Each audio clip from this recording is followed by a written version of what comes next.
Good afternoon. Good afternoon. What we're going to do is talk a little bit about artillery, particularly with a focus on field artillery, and then we're going to make some noise. Now keep in mind that the outdoor areas close at 4:30, so if we fire this off, that really means the outdoor areas are closed, so I'll ask everybody to head on into the building. And you still got half an hour inside to finish anything inside if you want to look around there. But the outdoor areas will close at 4:30. All right. To begin with, what we have here is a light 6-pounder battalion gun. The most important part of that designation is the final word, gun. The gun in this time period is a long barrel piece and pretty much a direct fire weapon. That's at maybe 6 or 7 degrees above point blank, which would be level. In most cases in the field, when you're using one of these things, you're going to fire it at about no more than 3 degrees, or pretty much straight ahead. Really a direct fire weapon. I also call that thing a 6-pounder. Now, if you look at that thing, you can probably tell intuitively it weighs a lot more than 6 pounds. It weighs about 1,400 pounds. So what, in relationship to that weapon, hint, is 6 pounds? What's this? Not a trick question. What is this? It's a cannonball, yeah. Now, you designate a gun by the weight of the cannonball fire. So just to make sure we got the idea, if I had a 24-pounder gun, it would fire a cannonball that weighs. All right, so pretty simple idea. Now keep in mind, this is a solid mass of iron. Will this ever explode? No. This is simply designed to smash or break anything that gets in the way of this. And it can be pretty useful in a number of situations. For instance, if you're on a ship at sea and you're firing against another ship, this could break that ship and cause it to do what? Sink, yeah. So you can use it effectively there. Here at the siege, they've got massive earthen walls, and both sides are hiding behind those to protect themselves against the cannon fire of the other guys. But if you hit it often enough with big enough cannonballs, eventually what happens to the wall? It comes down. Now, this should not be too difficult a question. If you're in a siege situation, what would be the better weapon for knocking down the walls, a 6-pounder or a 24-pounder? 24, yeah, it's a lot bigger cannonball. It's going to knock that wall down quicker. Now, the other choice in a siege is to fire another type of projectile up and over the wall. You have weapons called mortars and howitzers. Both of those fire bombs. A bomb is a shell made out of iron and has an explosive in it and a fuse. So you do have explosive rounds, but they're fired out of those specialized weapons, not out of guns.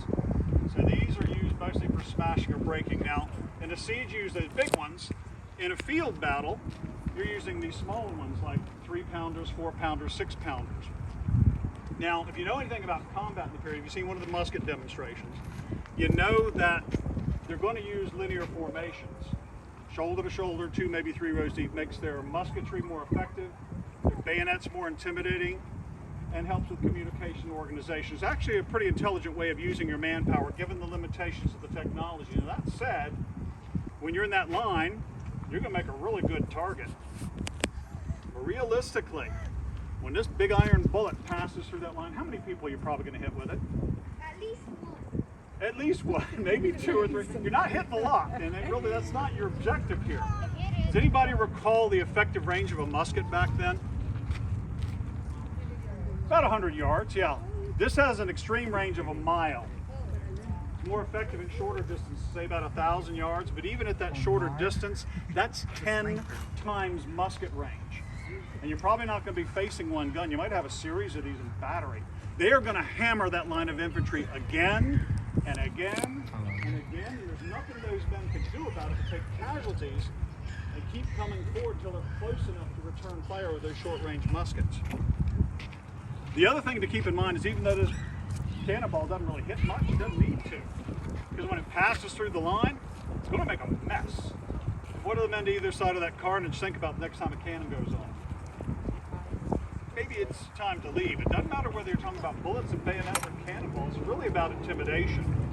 You're trying to make those people leave. And that's what you want to have happen. But if you're facing well-disciplined troops and you knock a hole in the line, what should the men to either side of the hole do? Close that gap in, close their files and keep coming forward. If they keep that after you hit them repeatedly with this. Is it working? No. So it's time to change your objective as well as your projectile. Instead of trying to intimidate them and drive them away.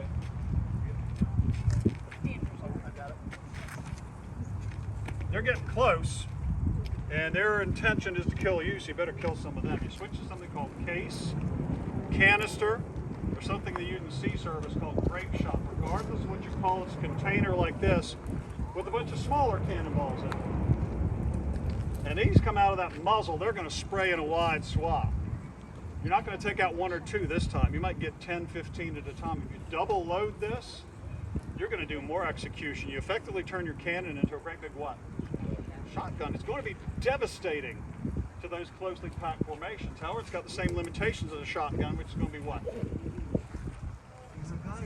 Shorter range. This is good at about 300 yards or so. Still beyond musket range. It might drive them back, but again, there's no guarantees this is going to save you that day. If it's handled well, artillery can certainly be more advantage on the battlefield. There's no, again, guarantee of success. Now, we're going to get ready to load this thing up. Now, when we load these things in the time period, you would use what's called a fixed round. You'd have the cannonball attached to a wooden sabot. That'll be strapped on there. There'd be a bag of gunpowder. That whole thing is called a fixed round. It's your cartridge. Once you load that into the weapon, that bag of gunpowder has to be open. So what you'll notice we'll do is take a pick and run it down the vent at the back. That will open that up, and then we'll set what's called a quill or a priming tube in there to act as a fuse. That will be touched off with a lens stop.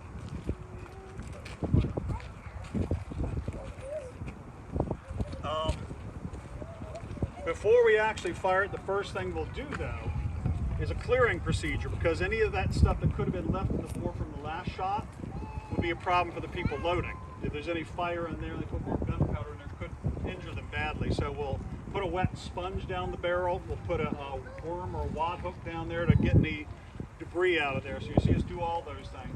Now, when we fire it, it's going to be loud. So we want to make sure everybody's prepared for it. So when we're loaded up and ready, I'll count to 3, and when I hit 3, I want you to cover up your ears in your chosen method, and I want you all to shout fire, so I know you're ready for it. So let's go ahead and practice that one time. On 3. 1, 2, 3! Fire! All right, that'll work. Now we're going to use hearing protection because we do this daily. In the time period, they pretty much just cover it up. Now, if you, like me, have occasion to use hearing assistance, you will not need it. So I would suggest you turn that off, because it is going to be quite loud.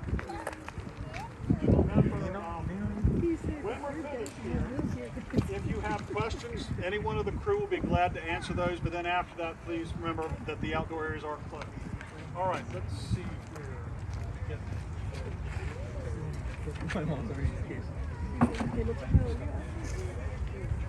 You're not going to cover your... No? What if it blows up? As I lay down from row. Are you going to cover? I think I can handle this. All right. Fly a mile.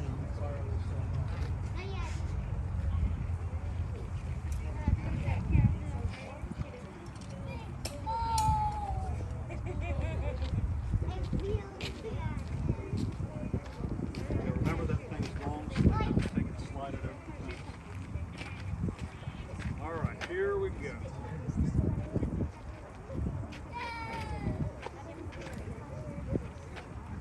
Gun attention!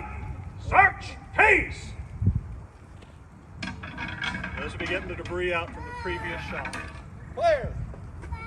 Load!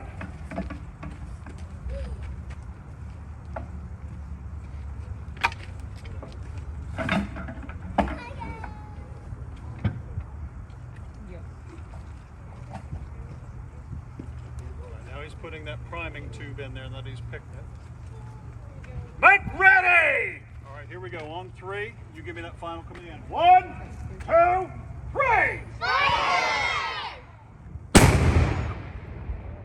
Secure the piece!